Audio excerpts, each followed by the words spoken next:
할렐루야, 주님을 찬양합니다. 오늘 주신 하나님의 말씀 갈라디아 2장 11절로 16절 말씀입니다. 사람이 의롭게 되는 것은 이라는 제목으로 함께 말씀을 나누겠습니다. 자, 오늘 이 본문 배경을 보면 게바 베드로와 또 예루살렘에 있는 사도와 또 성도들이 이 안디옥을 방문함으로 있었던 이야기를 이제 다루고 있는데요.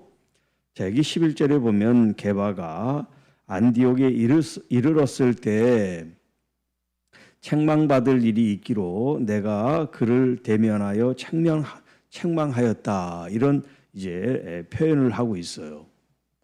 사실 게바는 예루살렘 모 교회 가장 중심에 서 있던 사람이죠. 그에 반해서 여기 사도 바울은 예수님의 직계 12제자가 아닌 그런 사람이었고, 또 어떻게 보면 이 예루살렘에 있던 그 사도들이 파송을 했다고 할 수 있는 그런 입장이죠. 자, 그런데 오늘 본문에는 마치 이제 사도 바울이 더 중심에 있고 게바를 나무라는 책망하는 그런 이제 모습을 보여주고 있어요. 이것이 잘못 비치면 사도 바울의 어떤 교만한 모습도 되지요. 공적으로 사람들 앞에 교회 가장 큰 어른을 망신을 주는 일이 되니까요. 그것도 조언이 아니라 책망을 했다 그러니까 굉장히 교회 질서적인 면에서 보면 위험한 그런 행위가 될 수 있는 그런 모습이에요. 자, 그런데 이제 그 내용을 보면 사도 바울이 왜 공개적으로 그렇게 책망을 할 수밖에 없었는지 그걸 우리가 이제 이해하게 됩니다. 자, 12절. 야고보에게서 온 어떤 사람들이 이르기 전에 게바가 이방인과 함께 먹다가 그들이 오매. 자, 그러니까 지금 예루살렘에서 온 사도와 성도들이 있었는데 지금 이 식사 자리에 다른 사람이 없고 베드로가 먼저 와서 이 이방인들 크리스찬들과 같이 식사를 하고 있었어요.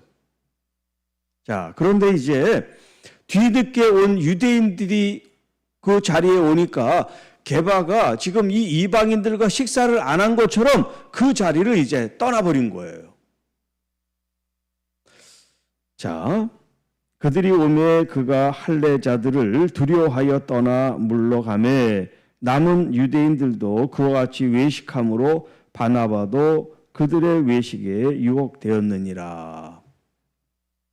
자, 지금 그 게바와 함께한 유대인들, 그 중에는 이제 바나바도 있었고 또 이제 뒤에 온 유대인들도 있는데 먼저 있던 사람은 이제 베드로 게바가 같이 식사를 하니까 함께 식사를 하다가 뒤에 이제 합류하는 사람이 오니까 이 사람들이 게바가 자리를 피하니까 그 사람들도 같이 또 바나바도 그렇게 했다는 거예요.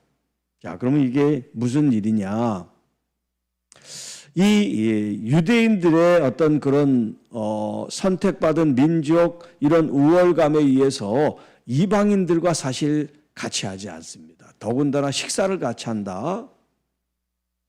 같은 죄인 취급을 받기 때문에 이 유대인들은 이방인들과 식사를 같이 안 한단 말이에요. 그런데 지금 이 게바는 베드로는 그 사도행전 10장에 보면 하나님께서 그 고넬료라고 하는 이방인에게 이제 세례를 베풀게 하는 장면이 나와요.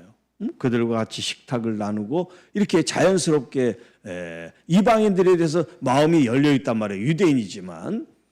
그런데 그렇지 않은 유대인들이 이제 의식이 돼서 이게 두렵다 그런 표현되는데 그 사람들이 자신에 대해서 이제 유대인의 법을 지키지 않는다라고 그런 소리를 듣고 싶지 않으니까 그 자리를 피했던 거예요. 그러니까 다른 사람도 눈치 보면서 피하고 그리고 여기 바나바도 또 그렇게 따라하고. 자, 지금 사도 바울이 이 모습을 볼 때 이거는 단순히 그냥 게바의 혼자의 행동으로 식사를 하다가 그냥 피한 그런 일이 아니란 말이에요. 이건 적어도 이방인이든 유대인이든 그리스도 안에서 우리에게 주신 이 자유라고 하는, 이 평안이라고 하는 이 문제에 대해서 심각하게 지금 이 사도 바울이 문제 제기를 지금 하고 있는 거예요. 그리고 이제 또 사람이 의롭게 되는 것이 무엇인가, 가장 중요한 복음의 핵심을 이제 이 사건을 통해서 이 성도들에게 선포를 하는 그런 내용이 이제 나오는데요. 그 이야기를 하기 전에 14절에 그러므로 나는 그들이 복음의 진리를 떠나 바르게 행하지 아니함을 보고 그랬어요. 자, 복음의 진리를 따라 바르게 행하지 않았다. 누가요? 여기 지금 게바와 또 함께 있던 유대인과 또 바나바조차도 복음의 율법을 따라 행하지 않았기 때문에 이걸 공개적으로 책망할 수밖에 없었다라고 하는 이야기예요. 그래서 모든 자 앞에서 게바에게 이르되 내가 유대인으로서 이방인을 따르고 또 유대인답게 살지 아니하면서 어찌하여 억지로 이방인을 유대인답게 살게 하려느냐 하였노라. 자, 이 이야기는 유대인들이 뭐라고 주장을 해서 그동안 너희들도 율법을 지켜라, 할례를 해라, 정결법을 따라라, 이런 이야기를 계속했단 말이에요. 왜? 예수 그리스도를 믿는 것만으로 부족하니까 율법을 지켜라 이랬단 말이에요. 자, 그런데 지금 이 게바는 어떻게 했어요? 유대인으로서 유대인의 법을 지켜라 그렇게 하면서 이방인으로서 행하는 것을 그 자신이 수용하지 못했잖아요. 있을 때는 같이 있다가 사람들이 누가 보면 겁나서 도망하는 그런 모습을 보였단 말이에요. 자, 그래서 15절에 우리는 본래 유대인이요. 그렇죠? 지금 바울이 또 베드로가 그리고 여기 있는 유대인들이 다 출생이 유대인이란 말이에요. 자, 이방 죄인이 아니로되. 여기 이제 이방 죄인이라고 표현했는데 그러면 유대인은 죄인이 아니고 이방인들만 다 죄인이냐 이렇게 이제 항변할 수 있는데 여기 지금 이 이야기는 유대인은 깨끗하고 이방인은 죄인이다 이런 얘기가 아니라 지금 우리가 유대인이라는 것은 이제 출생으로서 유대인이라는 거 맞죠? 자, 그런데 지금 이 유대인의 관점에서 보면 이방인들을 마치 율법을 지키지 않는 죄인처럼 취급을 했단 말이에요. 왜냐하면 그들은 율법이 없잖아요. 율법이 없었잖아요. 뭔지도 모르잖아요. 그런데 율법을 먼저 알고 있는 사람이 너희들은 율법이 없다, 너희들은 죄인이다 이렇게 얘기하는 게 가당치 않다라는 걸 지금 이렇게 반어적인 의미로서 지금 얘기를 하는 거예요. 우리는 유대인 맞습니다. 율법을 우리가 알고 있는 거 맞습니다.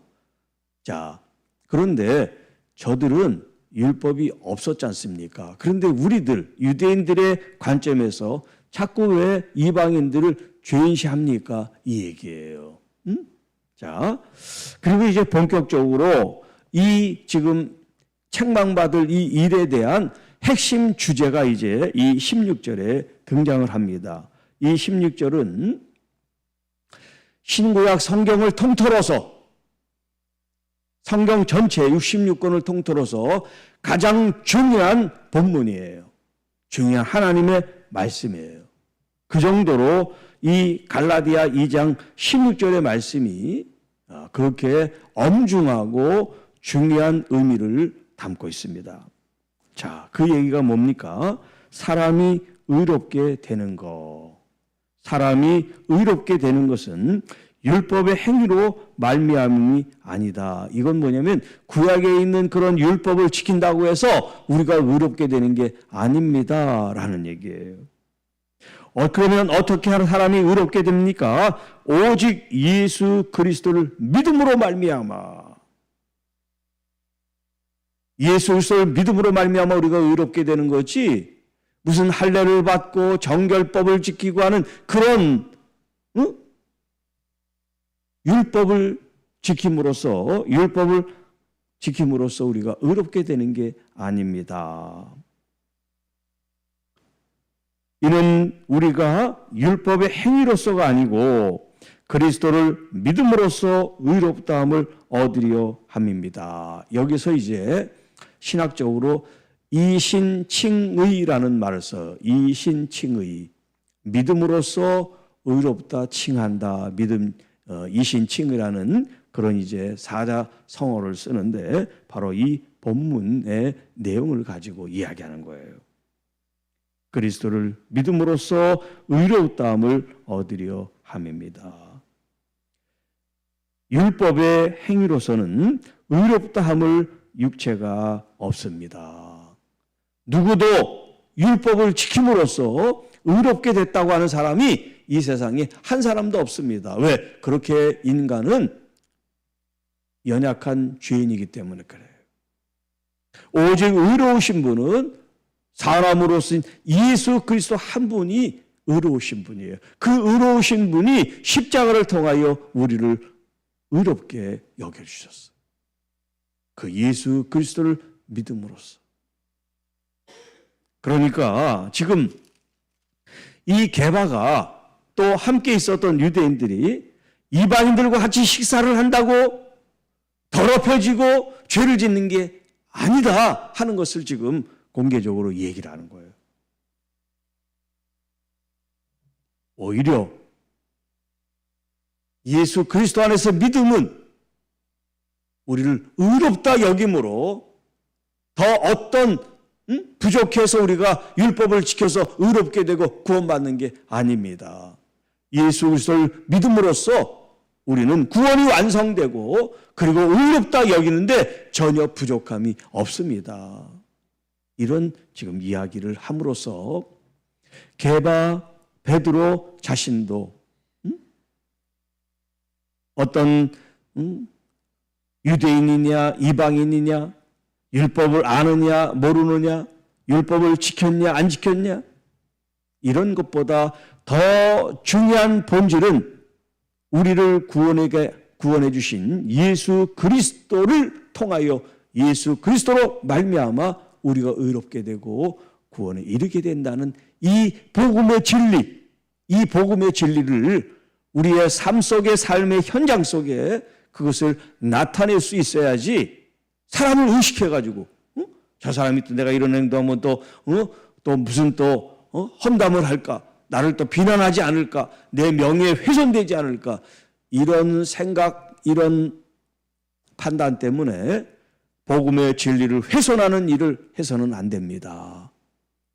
이것은 명예를 지키는 일보다 더 중요합니다. 처음에 얘기했습니다만 베드로의 어떤 그 교회적인 위치가 있잖아요.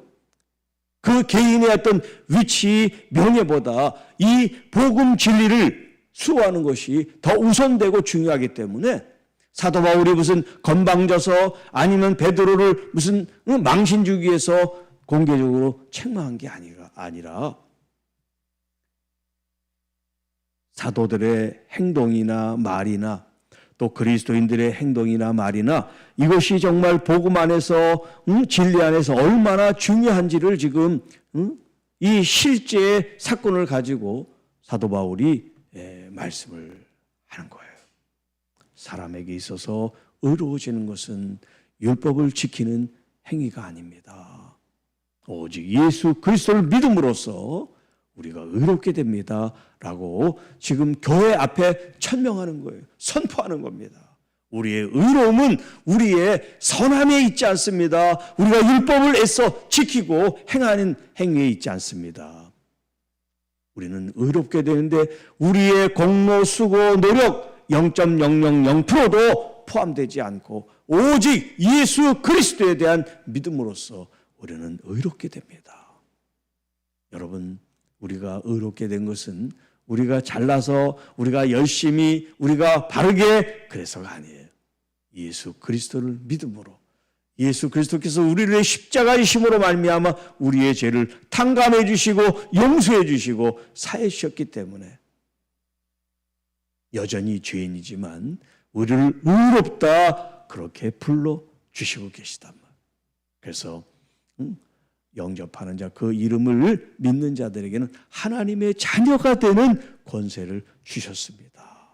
우리가 무슨 자격이 있어서 하나님의 자녀의 권세를 받은 게 아니고 은혜로 받은 거예요. 선물로 받은 거예요.